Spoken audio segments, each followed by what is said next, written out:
ನಮಸ್ಕಾರ ಎಲ್ಲರಿಗೂ. ನೀವು ಬಿಸ್ನೆಸ್ ಮಾಡಲಿಕ್ಕೆ ರೆಡಿ ಆಗ್ತಿದ್ದೀರಾ? ನಿಮಗೆ ಈ ಒಂದು ಪ್ರಶ್ನೆ ಕಾಡ್ತಾ ಇದೆಯಾ? ನನ್ನ ಕಂಪ್ನಿ ಪ್ರೊಪ್ರೈಟರ್ಶಿಪ್ ಆಗಿರಬೇಕಾ, ಪಾರ್ಟ್ನರ್ಶಿಪ್ ಆಗಿರಬೇಕಾ, ಪ್ರೈವೇಟ್ ಲಿಮಿಟೆಡ್ ಆಗಿರಬೇಕಾ, LLP ಆಗಿರಬೇಕಾ, ಮತ್ತು ಇನ್ನೊಂದೇನಾರು ಆಗಿರಬೇಕಾ ಅಂತ. ಈ ವಿಡಿಯೋ ನಿಮ್ಮ ಈ ಪ್ರಶ್ನೆಗೆ ಉತ್ತರ ನೀಡುತ್ತೆ.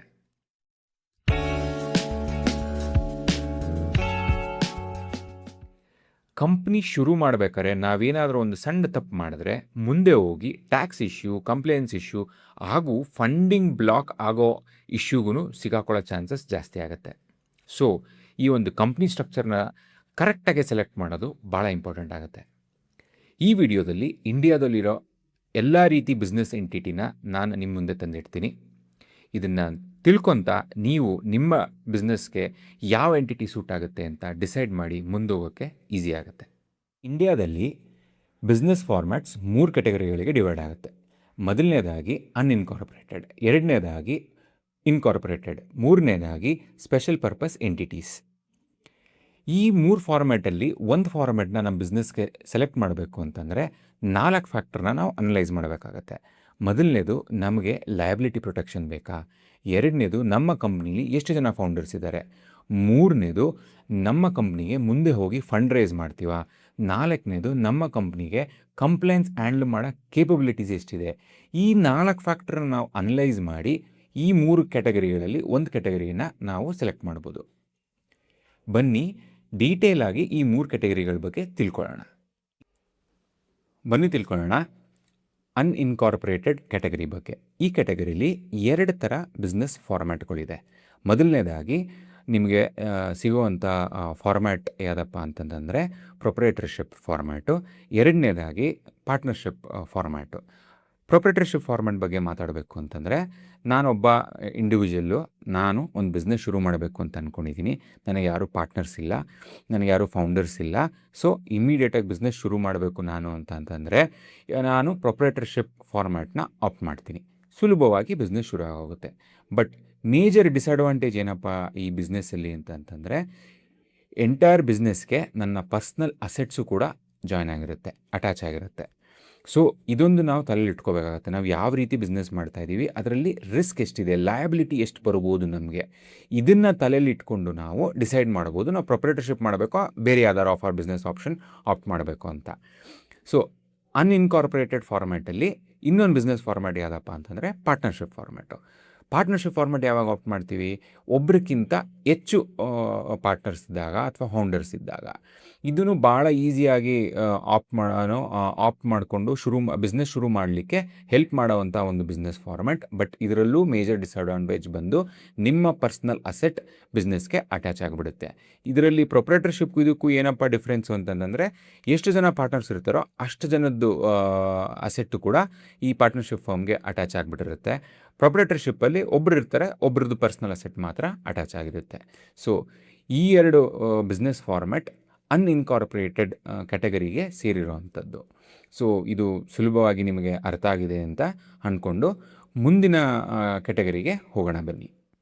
ಈಗ ತಿಳ್ಕೊಳ್ಳೋಣ ಇನ್ಕಾರ್ಪೊರೇಟೆಡ್ ಬಿಸ್ನೆಸ್ ಕ್ಯಾಟಗರಿ ಬಗ್ಗೆ. ಈ ಕ್ಯಾಟಗರಿಗಳಲ್ಲಿ 4 ಥರ ಕಂಪ್ನಿ ಇದೆ. ಮೊದಲನೇದಾಗಿ ಲಿಮಿಟೆಡ್ ಲಯಬಿಲಿಟಿ ಪಾರ್ಟ್ನರ್ಶಿಪ್, LLP ಅಂತ ಹೇಳ್ತಾರೆ. ಎರಡನೇದಾಗಿ 1 ಪರ್ಸನ್ ಕಂಪ್ನಿ, OPC ಅಂತ ಹೇಳ್ತಾರೆ. ಮೂರನೇದಾಗಿ ಪ್ರೈವೇಟ್ ಲಿಮಿಟೆಡ್ ಕಂಪ್ನಿ ಅಂತ ಹೇಳ್ತಾರೆ. ನಾಲ್ಕನೇದಾಗಿ ಪಬ್ಲಿಕ್ ಲಿಮಿಟೆಡ್ ಕಂಪ್ನಿ ಅಂತ ಹೇಳ್ತಾರೆ. ಸೊ ಇದನ್ನು ಒಂದೊಂದು ಬಿಸ್ನೆಸ್ ಫಾರ್ಮ್ಯಾಟ್ನ ನಿಮಗೆ ಬಿಡಿಸಿ ಹೇಳ್ತೀನಿ. ಲಿಮಿಟೆಡ್ ಲಯಬಿಲಿಟಿ ಪಾರ್ಟ್ನರ್ಶಿಪ್ ಅಂತಂದರೆ ಸಿಂಪಲ್ಲಾಗಿ ಎಕ್ಸಾಂಪಲ್ ಕೊಡಬೇಕು ಇದಕ್ಕೆ ಅಂತಂದರೆ, ನಾವು ಪಾರ್ಟ್ನರ್ಶಿಪ್ ಫರ್ಮ್ ಮಾಡ್ತಾಯಿದ್ವಿ, ಒಬ್ರಿಗಿಂತ ಜಾಸ್ತಿ ಫೌಂಡರ್ಸ್ ಇದ್ದಾಗ ಅದನ್ನು ನೀವು LLP ಆಗು ಕೂಡ ಮಾಡ್ಬೋದು. ಯಾಕೆ? ಮೇಜರ್ ಡಿಫರೆನ್ಸ್ ಏನು ಎರಡಕ್ಕೂ? ಪಾರ್ಟ್ನರ್ಶಿಪ್ ಫರ್ಮಲ್ಲಿ ನಿಮ್ಮದು ಲೀಗಲ್ ಎಂಟಿಟಿ ಆಗಿ ಕ್ರಿಯೇಟ್ ಆಗ್ತಿರಲಿಲ್ಲ. ಬಟ್ ಲಿಮಿಟೆಡ್ ಲಯಬಿಲಿಟಿ ಪಾರ್ಟ್ನರ್ಶಿಪ್ಪಲ್ಲಿ ನಿಮಗೆ ಲೀಗಲ್ ಎಂಟಿಟಿಯಾಗಿ ಕಂಪ್ನಿ ಕ್ರಿಯೇಟ್ ಆಗುತ್ತೆ. ಇದರಿಂದ ಅಡ್ವಾಂಟೇಜ್ ಏನು? ನಿಮ್ಮ ಪರ್ಸ್ನಲ್ ಅಸೆಟ್ ಇದಕ್ಕೆ ಅಟ್ಯಾಚ್ ಆಗಲ್ಲ. ಸೊ ಲಿಮಿಟೆಡ್ ಲಯಬಿಲಿಟಿ ಮಾತ್ರ ಈ ಕಂಪ್ನಿ ಇರುತ್ತೆ. So that is a major advantage. So limited ಲಯಬಿಲಿಟಿನ ನೀವು ಓವರ್ ಪಾರ್ಟ್ನರ್ಶಿಪ್ ಕಂಪ್ನಿ ಮೇಲೆ ಆಪ್ಟ್ ಮಾಡ್ಕೊಬೋದು. Okay, depending on your business goals. ಎರಡನೇ ಕಂಪ್ನಿ ಅಂತಂದರೆ 1 ಪರ್ಸನ್ ಕಂಪ್ನಿ. ಇದರಲ್ಲಿ ಫೌಂಡರ್ ಇಲ್ಲ ಯಾರ ಹತ್ರ ನಿಮ್ಮ ಹತ್ರ.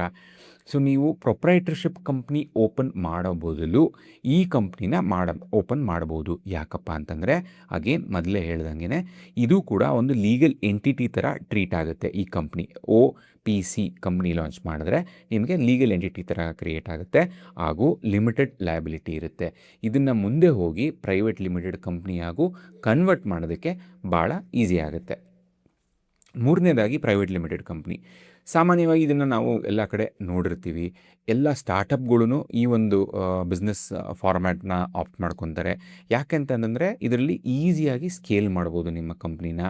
ನಿಮ್ಮ ಎಂಪ್ಲಾಯೀಸ್ಗಳು ಇದ್ದರೆ ನಿಮ್ಮ ಕಂಪ್ನೀಲಿ ಆ ಎಂಪ್ಲಾಯೀಸ್ಗೆ ಸಾಪ್ಸ್ ಕೊಡ್ಬೋದು. ನೀವು ಈಕ್ವಿಟಿ ಕೊಟ್ಟು ಇನ್ವೆಸ್ಟರ್ಸ್ಗಳನ್ನ ನಿಮ್ಮ ಕಂಪ್ನಿಗೆ ತರ್ಬೋದು. ಸೊ ಇದರಲ್ಲಿ ಅಡ್ವಾಂಟೇಜ್ಗಳು ಜಾಸ್ತಿ ಆ್ಯಂಡ್ ಲಿಮಿಟೆಡ್ ಲಯಬಿಲಿಟಿ ಕೂಡ ಈ ಕಂಪ್ನೀಲಿ ನಿಮಗೆ ಇರುತ್ತೆ. ಸೊ ನಿಮ್ಮ ಕಂಪ್ನಿ ವಿಷನ್, ನಾನು ಫಂಡಿಂಗ್ ರೇಸ್ ಮಾಡ್ತೀನಿ, ನನಗೆ ಸ್ಕೇಲ್ ಬೇಕು ಅಂತಿದ್ರೆ this is the right format what you can opt for. Okay. Fourth one ಬಂದು ಪಬ್ಲಿಕ್ ಲಿಮಿಟೆಡ್ ಕಂಪ್ನಿ.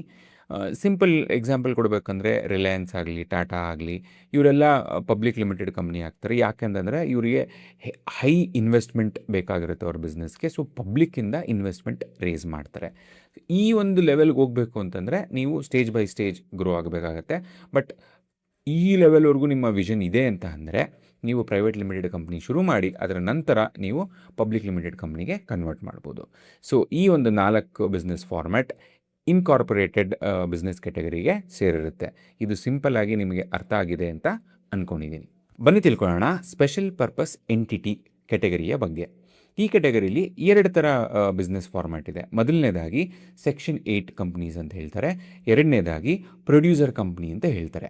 ಸಿಂಪಲಾಗಿ ಎಕ್ಸ್ಪ್ಲೇನ್ ಮಾಡಬೇಕು ಅಂತಂದರೆ ಸೆಕ್ಷನ್ 8 ಕಂಪ್ನೀಸ್ ಅಂಡರಲ್ಲಿ ಯೂಶ್ಲಿ NGOs ಅಂತ ಬರುತ್ತೆ. NGOs ಬಿಸ್ನೆಸ್ ಫಾರ್ಮ್ಯಾಟ್ಗಳು ಬರುತ್ತೆ. ನಾನ್ ಪ್ರಾಫಿಟ್ ಕಂಪ್ನೀಸ್ಗಳು ಮಾತ್ರ ಬರುತ್ತೆ. ಪ್ರೊಡ್ಯೂಸರ್ ಕಂಪ್ನಿಗಳಲ್ಲಿ ಫಾರ್ಮರ್ಸ್ ಆರ್ ಪ್ರೊಡ್ಯೂಸರ್ಸ್ ಕಲೆಕ್ಟಿವ್ಸ್ ಅದರಿಂದ ತೊಗೊಂಡು ಏನು ಬಿಸ್ನೆಸ್ ಮಾಡ್ತಿರ್ತಾರೋ ಆ ಕಂಪ್ನಿಗಳು ಈ ಒಂದು ಬಿಸ್ನೆಸ್ ಫಾರ್ಮ್ಯಾಟ್ ಕೆಳಗಡೆ ಬರುತ್ತೆ. ಸೊ ಇದು ಸಿಂಪಲ್ ಆಗಿರುವಂಥ 2 format under special purpose entity ಕ್ಯಾಟಗರಿಯಲ್ಲಿ ಇರುವಂಥದ್ದು. ಸೊ ಇದನ್ನು ಈಸಿಯಾಗಿ ನಿಮಗೆ ಅರ್ಥ ಆಗಿದೆ ಅಂತ ಅಂದ್ಕೊತೀನಿ. ಇಲ್ಲಿವರೆಗೂ ನಾವು 8 ಥರ ಬಿಸ್ನೆಸ್ ಫಾರ್ಮ್ಯಾಟ್ಸ್ಗಳನ್ನ ತಿಳ್ಕೊಂಡಿದ್ದೀವಿ. ಈ 8 ಥರ ಬಿಸ್ನೆಸ್ ಫಾರ್ಮ್ಯಾಟ್ಗಳಲ್ಲಿ ನಮ್ಮ ಕಂಪ್ನಿಗೆ ಯಾವ ಫಾರ್ಮ್ಯಾಟ್ನ ಅಳವಡಿಸ್ಕೋಬೇಕು ಅಂತ ಯಾವ ರೀತಿ ತಿಳ್ಕೊಳ್ಳೋದು? Very important question. ಇದನ್ನು ಸಿಂಪಲಾಗಿ ಬ್ರೇಕ್ ಡೌನ್ ಮಾಡ್ತೀನಿ. ಓಕೆ. ನೀವು ಒಬ್ಬರೇ ಓನರ್ ಇದ್ದೀರಾ, ಒಬ್ಬರೇ ಬಿಸ್ನೆಸ್ ಮಾಡಲಿಕ್ಕೆ ಪ್ಲ್ಯಾನ್ ಮಾಡ್ತಿದ್ದೀರಾ ಅಂತಂದರೆ ನಿಮಗೆ 2 ಆಪ್ಷನ್ ಇದೆ. ಮೊದಲನೇ ಆಪ್ಷನ್ನು ಪ್ರೊಪ್ರೈಟರ್ಶಿಪ್ ಆಗಿ ಓಪನ್ ಮಾಡೋದು ಕಂಪ್ನಿನ. ಎರಡನೇ ಆಪ್ಷನ್ನು 1 ಪರ್ಸನ್ ಕಂಪ್ನಿಯಾಗಿ ಓಪನ್ ಮಾಡೋದು. ಓಕೆ. ಈ 2ರಲ್ಲಿ ನಾನು ಹೆಂಗೆ ಸೆಲೆಕ್ಟ್ ಮಾಡಲಿ ಒಂದನ್ನು?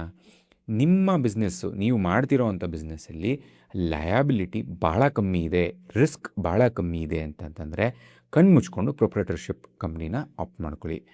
ಇಲ್ಲ ಲಯಬಿಲಿಟಿ ಜಾಸ್ತಿ ಇದೆ ಅಥವಾ ಮೀಡಿಯಮ್ ಇದೆ, ಸ್ವಲ್ಪ ರಿಸ್ಕ್ ಇದೆ ಅಂತ ಅನಿಸಿದ್ರೆ, ಸ್ವಲ್ಪ ಕಂಪ್ಲೇನ್ಸ್ ಬಂದರೂ ಪರವಾಗಿಲ್ಲ, ನೀವು 1 ಪರ್ಸನ್ ಕಂಪ್ನಿನ ಆಪ್ಟ್ ಮಾಡ್ಕೊಳ್ಳಿ. ಈಸಿನಾ? ಇದು ಇಂಡಿವಿಜುವಲ್ ಬಿಸ್ನೆಸ್ ಓನರ್ಸ್ಗೆ ನಾವು ಅಪ್ಲೈ ಆಗುತ್ತೆ. ಎರಡನೇದು ಬಂದು ಒಬ್ರಿಗಿಂತ ಜಾಸ್ತಿ ಇದ್ದೀರಾ, 2, 3, 4 ಜನ ಸೇರ್ಕೊಂಡು ಬಿಸ್ನೆಸ್ ಮಾಡ್ತಾಯಿದ್ದೀರಾ. ಈ ಕೇಸಲ್ಲಿ ಯಾವ್ಯಾವ ಬಿಸ್ನೆಸ್ ಮಾಡೆಲ್ಗಳು ನೀವು ಬಿಸ್ನೆಸ್ ಫಾರ್ಮ್ಯಾಟ್ಗಳು ನೀವು ಅಳವಡಿಸ್ಕೋಬೋದು? ಮೊದಲನೇದಾಗಿ ಪಾರ್ಟ್ನರ್ಶಿಪ್ ಫರ್ಮು, ಎರಡನೇದಾಗಿ LLP, ಮೂರನೇದಾಗಿ ಪ್ರೈವೇಟ್ ಲಿಮಿಟೆಡ್ ಕಂಪ್ನಿ. ಕರೆಕ್ಟಾ? ಈ 3 ಫಾರ್ಮ್ಯಾಟ್ನ ನೀವು ಅಳವಡಿಸ್ಕೊಳ್ಬೋದು. ಇದರಲ್ಲಿ ಯಾವ ರೀತಿ ಸೆಲೆಕ್ಟ್ ಮಾಡೋದು? ಈ 3 ಫಾರ್ಮ್ಯಾಟಲ್ಲಿ ಒಂದು ಫಾರ್ಮ್ಯಾಟ್ನ ಸೇಮ್ ನಾನು ಪ್ರೊಪ್ರೈಟರ್ಶಿಪ್ಗೆ ಹೇಳ್ದಂಗೆ ಹೇಳ್ತೀನಿ. ಇಲ್ಲೂ ಲಯಬಿಲಿಟಿನ ಫಸ್ಟ್ ನೋಡಿ. ಅದು ಸಿಕ್ಕಾಬಟ್ಟೆ ರಿಸ್ಕ್ ಇದೆ ಅಂತಂದರೆ ದಯವಿಟ್ಟು ಪಾರ್ಟ್ನರ್ಶಿಪ್ ಫರ್ಮ್ ಮಾಡಬೇಡಿ, LLPಯಿಂದ ಶುರು ಮಾಡಿ. ಇಲ್ಲ ನನಗೇನೂ ರಿಸ್ಕ್ ಇಲ್ಲ, ಇದರಲ್ಲಿ ನನ್ನ ಪರ್ಸ್ನಲ್ ಅಸೆಟ್ಗೆ ಕನೆಕ್ಟ್ ಆಗುವಂಥ ಬಿಸ್ನೆಸ್ಸೇ ಅಲ್ಲ ನಂದು ಅಂತ ಇದ್ದರೆ ಆರಾಮಾಗಿ ನಾವು ಪಾರ್ಟ್ನರ್ಶಿಪ್ ಫರ್ಮಲ್ಲಿ ಶುರು ಮಾಡಿ. ಅದೇನೇ ನಿಮಗೆ ನನ್ನ ಕಂಪ್ನೀಲಿ ಇಷ್ಟು ಜನ ಎಂಪ್ಲಾಯೀಸ್ ಬೇಕಾಗ್ತಾರೆ, ನನಗೆ ಇಷ್ಟು ವರ್ಷದೊಳಗಡೆ ಇಷ್ಟು ಇನ್ವೆಸ್ಟರ್ಸ್ ತರಬೇಕಾಗುತ್ತೆ ನಾನು, ಅಥವಾ ಇಷ್ಟು ಇನ್ವೆಸ್ಟ್ಮೆಂಟ್ ತರಬೇಕಾಗುತ್ತೆ ನಾನು ಅನ್ನೋ ಒಂದು ಫೋರ್ಕಾಸ್ಟ್, ಒಂದು ವಿಷನ್, ಒಂದು ಗೋಲ್ ನಿಮ್ಮ ಹತ್ರ ಇದ್ದರೆ ಕಣ್ಣು ಮುಚ್ಕೊಂಡು ಪ್ರೈವೇಟ್ ಲಿಮಿಟೆಡ್ ಕಂಪ್ನಿನ ಓಪನ್ ಮಾಡಿ. ಎಸ್, ಕಂಪ್ಲೇನ್ಸ್ ಜಾಸ್ತಿ ಇರುತ್ತೆ ಅದರಲ್ಲಿ, ಬಟ್ ನಿಮಗೆ ಸಿಕ್ಕಾಪಟ್ಟೆ ಟೈಮ್ ಉಳಿಯುತ್ತೆ. ಮುಂದೆ ಹೋಗಿ ಈ ಕೆಲಸಗಳನ್ನ ಮಾಡೋ ಕಡೆ ನೀವು ನಿಮ್ಮ ಕಂಪ್ಲೀಟ್ ಗಮನ ಕೊಡ್ಬೋದು ಕಂಪ್ನಿ ಚೇಂಜ್ ಮಾಡೋದ್ರ ಬದಲು. ಎಷ್ಟೊಂದು ಜನ ಏನು ಮಾಡ್ತಾರಪ್ಪ ಅಂತಂದರೆ ಪಾರ್ಟ್ನರ್ಶಿಪ್ ಫಾರ್ಮಾಗೆ ಶುರು ಮಾಡ್ತಾರೆ ಅಥವಾ LLP ಶುರು ಮಾಡ್ತಾರೆ, ಈ ವಿಷನ್ ಇದ್ರೂ ಕೂಡ later on they will change to private limited. ಯಾಕೆ ಇದನ್ನು ಮಾಡ್ತಾರೆ? ನನಗೆ ಕಂಪ್ಲೇಂಟ್ಸ್ ಜಾಸ್ತಿ, ಖರ್ಚು ಜಾಸ್ತಿ ಪ್ರೈವೇಟ್ ಲಿಮಿಟೆಡ್ ಕಂಪ್ನೀಲಿ, ಸೊ ಅದಕ್ಕೆ ನಾನು ಈಗಲೇ ಅದ್ರ ಬಗ್ಗೆ ತಲೆ ಕೆಡಿಸ್ಕೊಳ್ಳೋಕ್ಕೆ ಹೋಗೋದಿಲ್ಲ ಅನ್ನೋ ಒಂದೇ ಒಂದು ಕಾರಣಕ್ಕೆ ಈ ಥರ ಶುರು ಮಾಡ್ತಾರೆ. ಸೊ ನಿಮಗೆ ನಿಮ್ಮ ಕಂಪ್ನಿಗೆ ಅನುಕೂಲ ಆದಂತಹ ಫಾರ್ಮ್ಯಾಟ್ನ ದಯವಿಟ್ಟು ಸೆಲೆಕ್ಟ್ ಮಾಡಿ. ವೆರಿ ವೆರಿ ಇಂಪಾರ್ಟೆಂಟ್ ಥಿಂಗ್ ಇದರಲ್ಲಿ, ಇವತ್ತಿನ ಬಡ್ಜೆಟ್ ಏನಿದೆ ಅದನ್ನು ತಲೆಯಲ್ಲಿಟ್ಕೊಂಡು ಕಂಪ್ನಿ ಫಾರ್ಮ್ಯಾಟ್ನ, ಬಿಸ್ನೆಸ್ ಫಾರ್ಮ್ಯಾಟ್ನ ಸೆಲೆಕ್ಟ್ ಮಾಡಬೇಡಿ.